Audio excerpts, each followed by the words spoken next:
Hi and welcome. So, we're going to talk about burnout and neurodivergence. So, neurodivergence is kind of a blanket term for different brain, you're wired differently.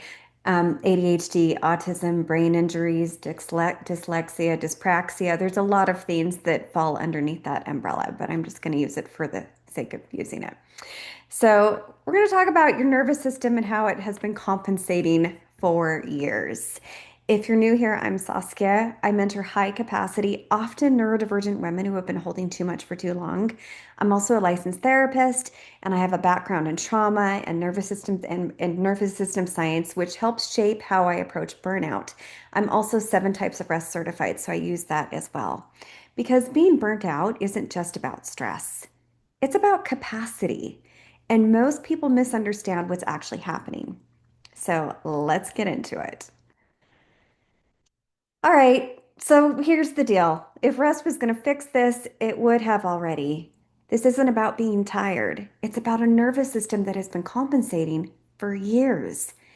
And the people who compensate the longest are usually the ones who look the most capable. I had a friend tell me once, Saskia, you make life look easy. In the meantime, I was burnt out and crying every morning because I was so tired. So, why do neurodivergent people burn out faster? Well, if you're ADHD, autistic, highly sensitive, or otherwise neurodivergent, your nervous system processes more stimuli per minute. It filters less automatically. It expends more energy regulating emotion. It often masks to appear normal, and it works harder in social environments.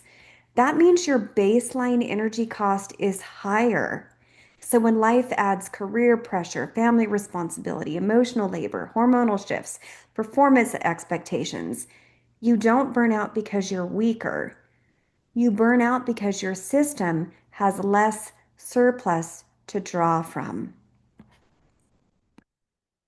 Many neurodivergent adults don't slowly burn out. They're pushing through.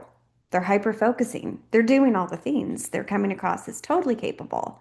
And then one day, capacity drops sharply, not because they failed, but because their nervous systems have been overriding for years. So, because I mentor women, we're going to talk a little bit about this. ADHD women burn out differently. High capacity ADHD women are often the last to see it coming. From the outside, they look driven. Inside, they are juggling mental tabs constantly, self monitoring to avoid mistakes, masking distractibility, pushing through cognitive fatigue. They don't slowly wind down, they function at full capacity, right? So, like full capacity until the nervous system can't generate urgency anymore. And when that happens, executive function drops hard, not because they lost discipline, because the adrenaline based coping strategy stopped working. So, they're doing all this here, and then, right? Then there's no capacity for much of anything anymore. Burnout is not just exhaustion. It's prolonged nervous system threat activation. Like a tiger is chasing you. You open your eyes in the morning to wake up. It's setting by your bed, kind of thing. And you felt it there all night while you tried to sleep. Burnout is prolonged nervous system threat activation. Let's say that again. Loss of capacity, not just energy. A system that has been bracing for too long. You don't just lose physical stamina, you lose cognitive flexibility, emotional bandwidth, sensory tolerance, relational patience. That's not laziness, that is overload. I don't like that lazy word anyway. I think we have other explanations for that that are much better. All right, so exhaustion improves with sleep. If we're exhausted, it's going to improve. If we have a good night's sleep and we get our rest deficit in the positive and there's no more deficit. Burnout doesn't improve with exhaustion. Burnout doesn't improve with sleep. Exhaustion improves with time off. Burnout doesn't because exhaustion is depletion. Burnout is dysregulation. So if your nervous system still feels on edge after rest, you're not failing at recovery. Your system is in survival mode. Most burnout doesn't come from visible workload, it comes from the invisible load. That's why everyone's like, you're holding it together so great. Because they don't see all the other stuff, right? That we're holding. The masking, the anticipating, the overthinking, the hypervigilance. Heck, let's add in the rejection sensitivity dysphoria and the rumination. Oh my gosh, I can't believe I said that. For 2 weeks, I'm going to think about how I said that until I see the person again and say, I'm so sorry that I said that. I mean, not that that's happened to me before. It has. Okay, so you can look high functioning while your nervous system is collapsing. Competence hides burnout. Think about that for a hot second. All right, so the people who burn out hardest are often the most competent. The ones who get praised for resilience, hold things together, don't complain, figure it out, are the stable one.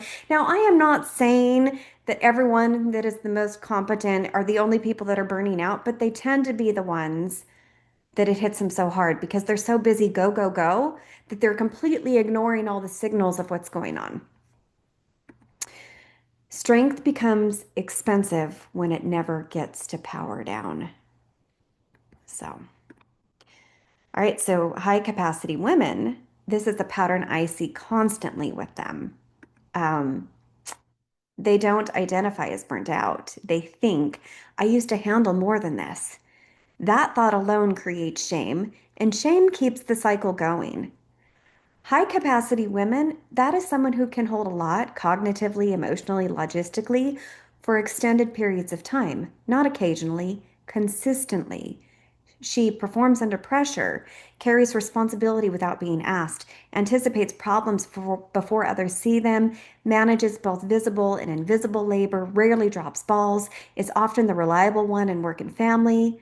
From the outside, she looks strong. Internally, she's tracking everything, self monitoring constantly, suppressing overwhelm, pushing through sensory or executive strain, overriding her own limits. So if that sounds like you're in the right place. From one high capacity woman to another. So let's talk about the nervous system. Signs it's stuck. We're wired but exhausted. Irritability without clear cause. Decision paralysis, increased sensory sensitivity, wanting to withdraw, brain fog, loss of interest in things you used to enjoy. This isn't a personality change, it's actually a nervous system signal. So, why is rest not working? Because restoration requires safety signals, lowered demand, reduced cognitive load, decreased sensory input. Most people rest by numbing, like they're scrolling on their phone, they're streaming, they're dissociating, and that stops the output. It doesn't restore regulation. If your environment still feels demanding, your nervous system doesn't downshift.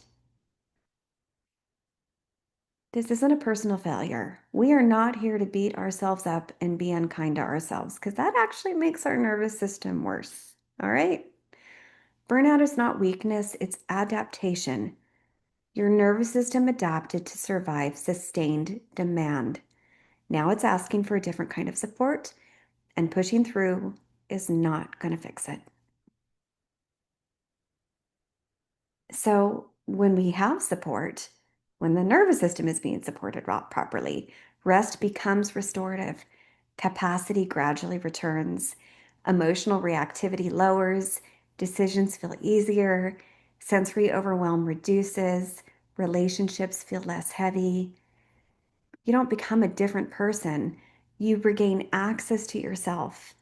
So if this feels accurate, it's not because you're fragile. You're actually probably pretty darn tough, which is how you probably ended up here, huh? It's because your nervous system has been carrying more than it should for too long. There is a difference between coping and actually supporting your system. So if you're wanting to understand more about your nervous system, especially if you're high capacity or neurodivergent, I do have a masterclass link in bio that you're welcome to watch. And stick around, be sure to follow, and I will continue to create more content. Have the best day ever. And just know that you don't need to collapse to finally get support. My bracelets got locked. Anyway, have a great day and thank you for joining me. And let's see if I can. Here we go.